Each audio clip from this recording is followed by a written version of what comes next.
Nuestro siguiente invitado se trata del ingeniero Milton Morrison, administrador general de Edesur Dominicana. Bienvenido, un placer tenerte con nosotros, Milton. Bueno, muy buenos días, Laura, don Percio. Como siempre, un placer estar aquí en Matinal. Presidente del País Posible. Así es, así es. Bueno, un placer. Ayer lo vi en una actividad muy particular que los partidos no suelen hacer, pero parece útil. Así es. Bueno, orientando a jóvenes. Así es, mire. Con figuras muy conocidas. Sí, nosotros en el día de ayer organizamos una actividad de formación y sobre todo de motivación para cerca de 2.000 jóvenes, donde charlistas como el Salón de la Fama David Ortiz, el comunicador Joel López, Catherine Motica, la fundadora de John Péame, y Luis Nicole Porán, un comunicador del ámbito de las plataformas digitales, contaron su historia y le pudieron decir a muchos de esos jóvenes de que es posible avanzar y lograr el éxito sobre la base del trabajo duro, el esfuerzo y la concentración. Es decir, nosotros estamos muy enfocados en darles oportunidades desde el País Posible a los jóvenes y lanzamos ayer un programa de formación y capacitación de liderazgo a través de un acuerdo que hemos firmado con el Instituto Carvajal Moreno de formación de la COPAL y con el Instituto Colosio del PRI para formar 1.000 jóvenes dominicanos en liderazgo que van a tomar esas capacitaciones y luego los mejores o más destacados irán a México para seguir formándose. Es decir, que estamos apostando al liderazgo del presente que va a transformar el futuro. Pero ¿piensa continuar País Posible con la línea de alianza con el PRM que ha tenido hasta el momento a propósito de que los plazos electorales se van acercando y que ya son decisiones que hay que ir tomando? Sí, mira, lo primero, y qué bueno que tú tocas eso, yo quiero aprovechar este espacio, que ustedes saben que recién finalizamos el tema de la cumbre iberoamericana, para felicitar al presidente Luis Abinader, que se convirtió en un tremendo anfitrión, y también felicitar a la sociedad dominicana que acogió esos mandatarios y jefes de Estado en estos días. Y obviamente el presidente demostró que tiene la madera. Hemos visto un presidente con una convicción. Yo en los últimos años no había visto un presidente que tuviese el carácter y la convicción para defender los intereses nacionales, como lo ha hecho el presidente Luis Abinader en todos los escenarios. Y más que un presidente de gobierno, el presidente Abinader se ha convertido en un estadista. ¿Esa es su respuesta a la pregunta de la Bueno, esa es mi Yo creo que sí.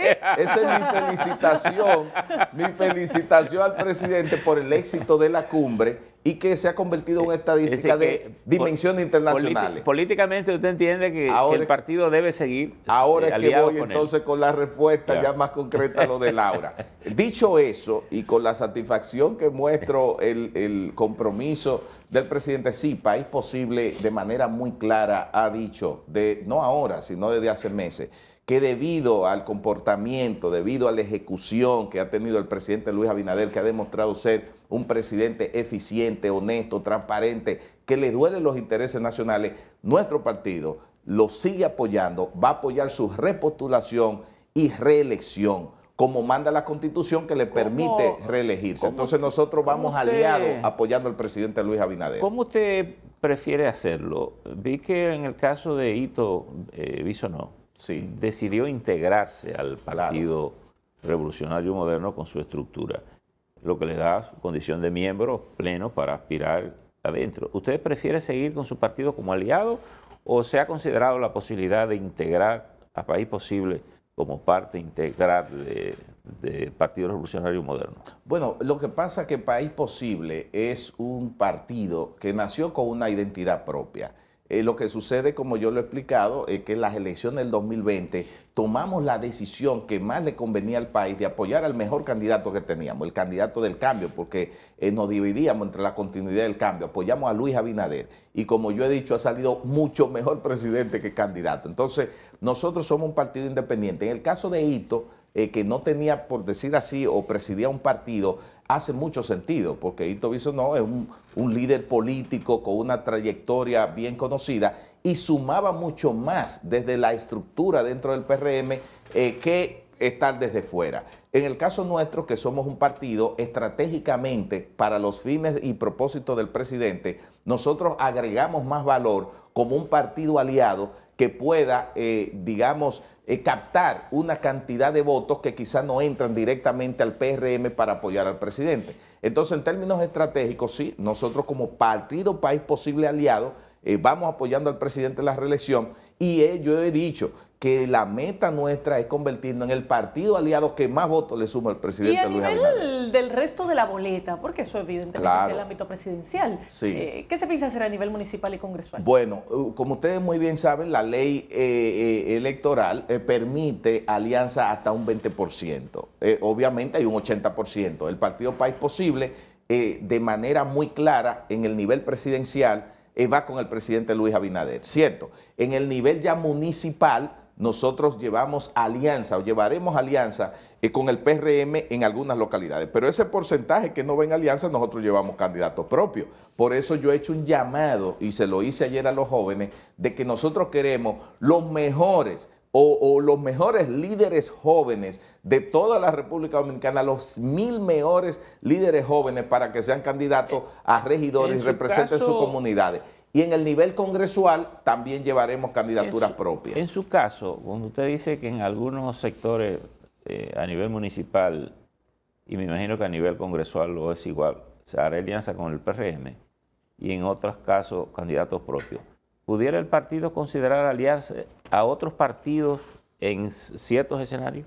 Mira, lo que pasa... ¿Es posible eso o no se estila? Mire, pero es una pregunta interesante, qué bueno que usted la hace. Obviamente, mire, nosotros como partido, yo decía, tenemos una identidad, tenemos una visión muy clara, nuestro apoyo al presidente, la alianza con el PRM está muy clara. Nosotros podríamos llegar a alianza con algún u otro partido dentro de la misma alianza, pero no fuera de ahí. O sea, nosotros queremos ser coherentes en ese aspecto. Estamos hablando de la oposición, no, nosotros no llevaremos alianza con partidos de la oposición, sino que llevaremos las alianzas con el PRM y algunos partidos que estén en la alianza con el PRM. Es decir, no todos, porque dependerán de las condiciones que se planteen. Es decir, que solo el PRM y sus aliados serían su posible aliado. Algunos de sus aliados, que le veamos las condiciones para eso. Y en su condición de partido, bueno, usted ha hecho una exposición elogiosa del presidente, pero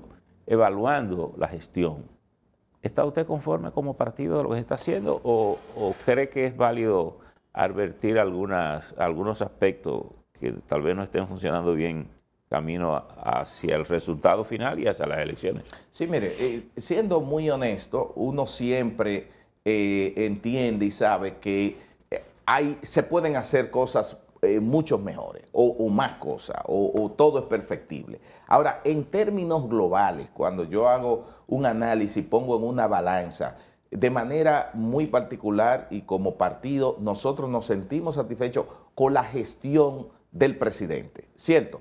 Porque cuando hablamos del presidente estamos hablando del primer mandatario, su comportamiento, su actitud ante asumir los compromisos de la República Dominicana, su forma de manejar el gobierno. Obviamente, dentro de la estructura de gobierno hay muchas, digamos, entidades de donde nosotros somos servidores públicos que podemos mejorar mucho más. Ahora, usted sabe cuál es una de las debilidades, y lo digo así, y ahí es casi un mea culpa, que me incluyo yo y todos los que somos servidores públicos que estamos al frente de alguna institución, es que este gobierno ha hecho una obra dentro de la crisis que hemos manejado, inmensa, grandísima, que ha beneficiado a muchos dominicanos y no hemos sabido comunicarla. O la comunicación, la gente no sabe las grandes cosas que se han hecho. Aquí se ha hablado mucho del tema de los planes sociales, pero aquí, señores, en 2 años y medio se ha ejecutado una obra en términos, por ejemplo, de las ayudas sociales directas, que ha sido pero mucho más grande que todo lo que hizo el gobierno pasado en 16 años, donde se han ampliado en cantidad de montos económicos y en cantidad de beneficiarios que la gente no lo sabe. Los proyectos habitacionales... La gente no lo sabe. No, la gente no tiene una dimensión clara de eso, de cómo se ha impactado el país, el tema habitacional, lo que se ha trabajado, la recuperación misma de la economía, las reservas. Muchísimo todo eso. ¿Cómo es? El gobierno cacarea muchísimo. Bueno, cacarea muchísimo, pero yo creo que hace falta... Que ha recibido mucha crítica porque está repartiendo dinero Bueno, pero cuando yo digo... A cambio de nada. Está bien, pero las grandes obras que se han estado realizando, o sea que yo creo, dicho así, ante la pregunta que usted me hace, en términos globales, sí, yo me siento pero se considera identificado reparto con de este dinero a la gente como una obra. No, porque no lo podemos ver así, don Percio, pero yo no hablo de reparto de dinero. Recuérdense que nosotros venimos de una crisis sanitaria post-COVID, donde muchísima gente perdió sus ingresos, sus empleos. Ahí hubo que implementar un plan social, una crisis bélica, Ucrania, Rusia, donde incrementaron los precios de los combustibles y el gobierno ha tenido que subsidiar esos combustibles para que no nos suban a nosotros. Es decir, que ha habido muchas acciones, el incremento y adesentamiento de la policía y los militares, cuando un policía, un militar ha cobrado el salario que está cobrando ahora, los aumentos salariales consecutivos que ha hecho el gobierno para el sector público y también para el sector privado, que se han dado. Bueno, es decir... que no los hace el gobierno, los hace el sector privado. Bueno, pero hay una voluntad del gobierno que a través de la mesa dirigida, a través del Ministerio de Trabajo... Pero no han hecho lo mismo, por ejemplo, con la generalidad de los empleados públicos. Bueno, pero es gradual. Ese sí depende de la nómina del gobierno. Bueno, pero está bien, pero se ha hecho gradual. Pero fíjate que está la voluntad, se están haciendo las cosas, que cuando tú lo comparas con las gestiones pasadas, bueno, por lo menos ni voluntad había ahí. Por lo menos aquí se están haciendo. En el área particular que usted dirige y que además desde la oposición es un conocedor del tema energético del país, hemos evolucionado algo en el manejo de las sedes, hemos evolucionado algo en materia de la inversión en ese sentido de generar más capacidad energética al país. Totalmente. ¿Cómo anda el país? Mire, le voy a decir algo. En términos de lo que es la gestión, la distribución, increíblemente nosotros hemos hecho más con menos. Las redes son más transparentes hoy en día. Nosotros, en términos de lo que son las inversiones, es cierto, hemos tenido menos recursos para invertir en obras.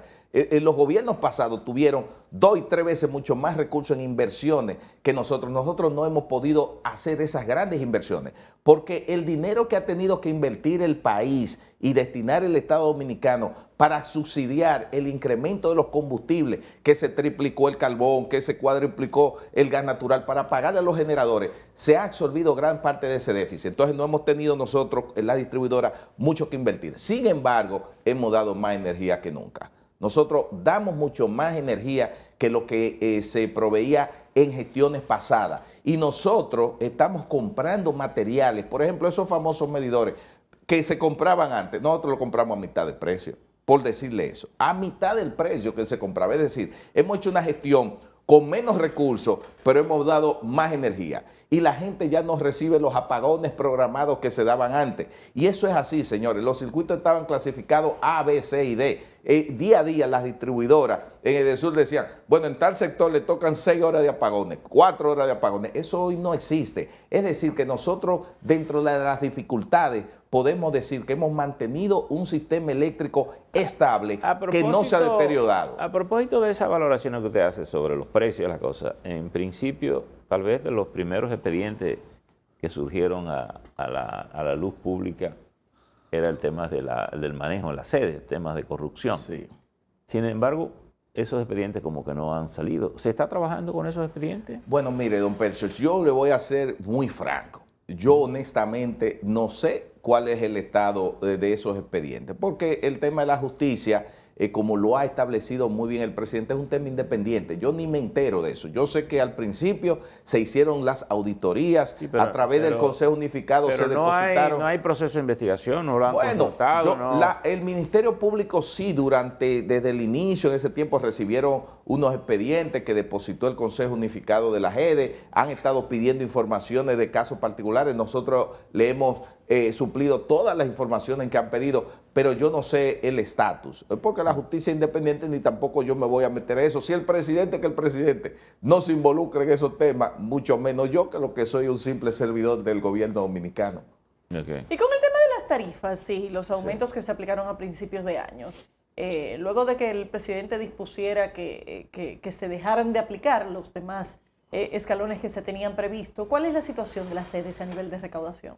Bueno, las recaudaciones han aumentado. Nosotros hemos visto cómo en el caso de EDESUR, cuando hacemos una comparación entre años anteriores y actual, los cobros han aumentado. O sea, las cajas, las finanzas han aumentado a pesar de todo eso. Pero la tarifa, que es la Superintendencia de Electricidad que la regula, no ha aumentado, ni creo que va a incrementarse. Bueno, que la gente sepa, el gobierno no va a hacer ninguna alza. Nuevos aumentos nos referimos, ¿verdad? Bueno, recuérdate en julio, tú muy bien dices, en julio del año pasado fue cuando el presidente decidió parar el desmonte al subsidio, que es una especie de aumento que mandaba el pacto eléctrico. Entonces, especie de aumento, no. Bueno, sí, porque es un tema semántico, ¿verdad? Podemos decir más lindo, pero para el usuario es un aumento de tarifa. Claro, pero entonces desde julio pasado que el presidente dijo, paren eso a la superintendencia, no a la distribuidora, porque yo siempre lo aclaro, las distribuidoras no aumentan tarifa. Entonces le dijo a la superintendencia,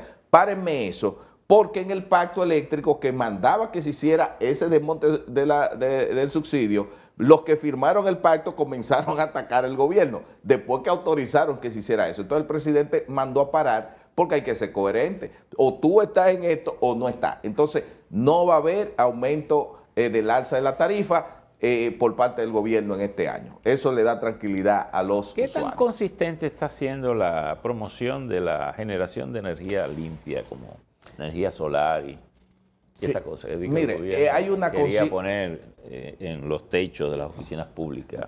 Mire, hay una conciencia muy clara. El primero que cree en eso, y se lo digo yo, es el presidente. Yo recuerdo una de las primeras reuniones del gabinete eléctrico donde el presidente mandó a buscar, le dijo al ministro de Energía y a la Comisión de Energía, búsquenme todos los proyectos de energías renovables, solar y eólica que hay aquí. Cuando le presentaron al presidente un listado, habían decenas de proyectos con concesiones provisionales y definitivas que estaban parados ahí. Porque ¿qué pasaba antes? Venía una persona, buscaba una concesión de que iba a hacer un proyecto solar a gran escala y después que la tenía, que se la daban en la Comisión de Energía, comenzaba a negociar para venderla. O sea, había un mercado persa de venta de concesiones de energías renovables. Entonces el presidente dijo, no, búscame la más seria. Y a partir de ahí, si ustedes ven la cantidad de energía a gran escala solar que se ha inyectado en el país, supera los últimos años del gobierno pasado. Y en lo que tiene que ver con la generación distribuida, que es la parte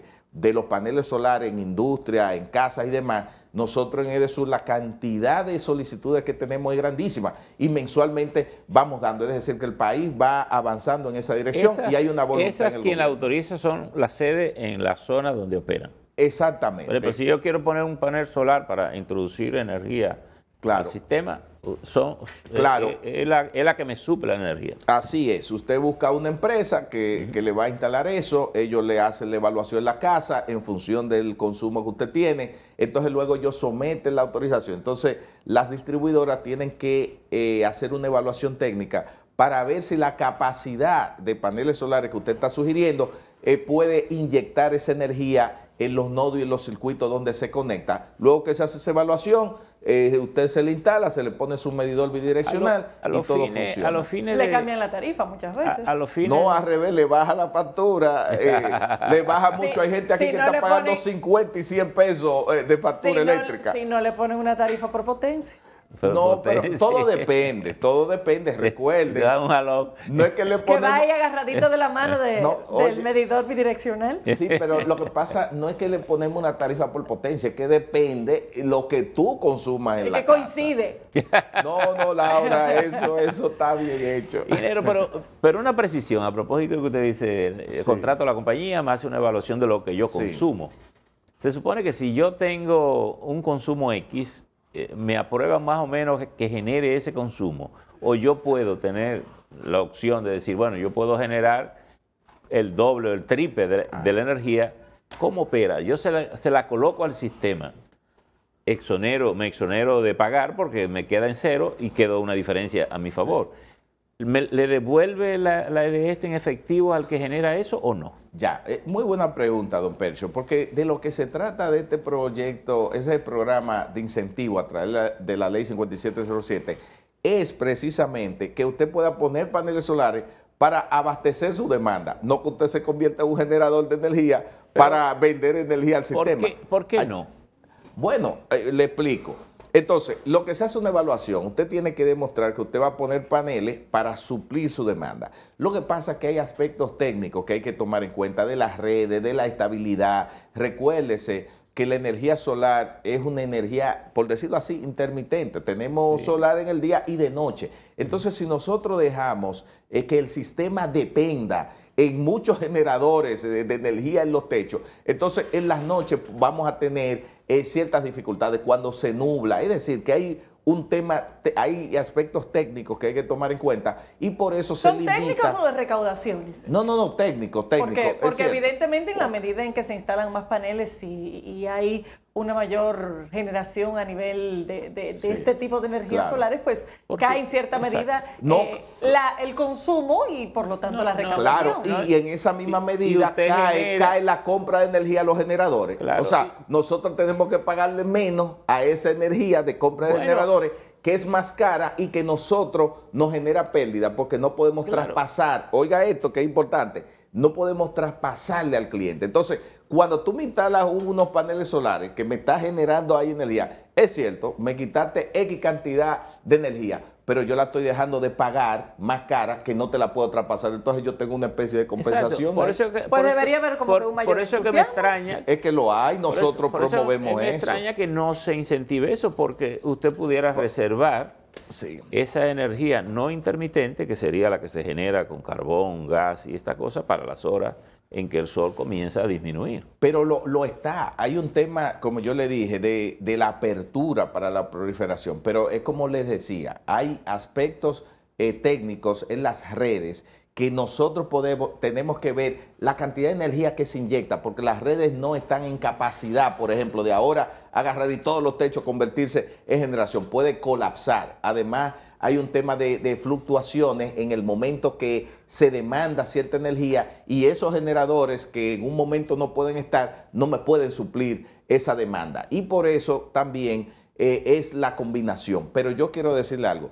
En la distribuidora, por lo menos en Edesur, le debe constar, nosotros somos amigos de las energías renovables. Yo mismo sería una negación a mí mismo si no apoyo las renovables. Yo recuerdo en el gobierno de Hipólito, yo he trabajado en 2 gobiernos. En el de Hipólito, que fui director de energía del Ministerio de Industria y Comercio, antes secretaría, y ahora en el de Luis Abinader. ¿Qué sucede? En ese proyecto, en ese gobierno, Hipólito me visitó a mi oficina hace como 3 semanas y me sorprendió cuando él se recordó y me dijo, ¿tú te recuerdas cuando inauguramos los paneles solares allá en Guayajayuco, en Elías Piña? Que fui yo con él, yo dirigí el programa. Y ahí fue que comenzó, en el año 2001, cuando se aprobó la ley tributaria de hidrocarburos, la de los sub y baja de los combustibles. Esa ley, cuando se aprobó, creó un programa de energías renovables. Y ese programa era para incentivar, y de ahí fue que nacieron todas esas empresas que ustedes ven grandes ahora de energía solar. Eso fue de un programa que yo dirigí en Industria y Comercio y salió de ahí. Es decir, que yo soy un promotor natural de las renovables. Y ahora que estamos en la distribuidora, es lo que hemos hecho. Pero también hay que lograr un balance entre los aspectos técnicos de las redes, que son redes obsoletas en muchas ocasiones, que no podemos hacer colapsar el sistema. Pero yo soy amigo y promotor de las renovables. Por lo que usted me está diciendo, el anuncio que hizo el gobierno de intensificar en todos los techos puede ser casi un anuncio de rueda de prensa, pero no tiene tal vez demasiado sustentabilidad, por lo que usted dice. Bueno, lo que pasa, pero hoy en día nosotros tenemos cientos de solicitudes, mensualmente se instalan muchos sistemas. Lo que pasa es que también hay que poner lo siguiente, no todo el mundo tiene los recursos para de golpe hacer esa Sí, pero que el gobierno anunció un programa intensivo para colocar paneles solares en los techos de todas las oficinas públicas. Pensé que era una labor intensa que le permitía generar. Ahí no recuerdo qué entidad fue que hizo ese anuncio. Si lo hizo, entonces tendrá que ver cómo lo iba a llevar en cuenta, pero no fuimos nosotros la distribuidora. No, ustedes no fueron, fue el gobierno. Al gobierno, bueno, pues ahí me reservo, no tengo mucha información al respecto. Bueno, le saldrá su tarifita BTS igual que el resto de los usuarios, bueno, supongo. No sé, ahí desconozco. Bueno, de esta forma, señores, concluimos con el ingeniero Milton Morris. Morrison, administrador general de EDESUR. Gracias, Milton, por haber estado con nosotros. De esta forma llegamos, señores, al final de esta entrega. Gracias por la sintonía. Nos vemos mañana.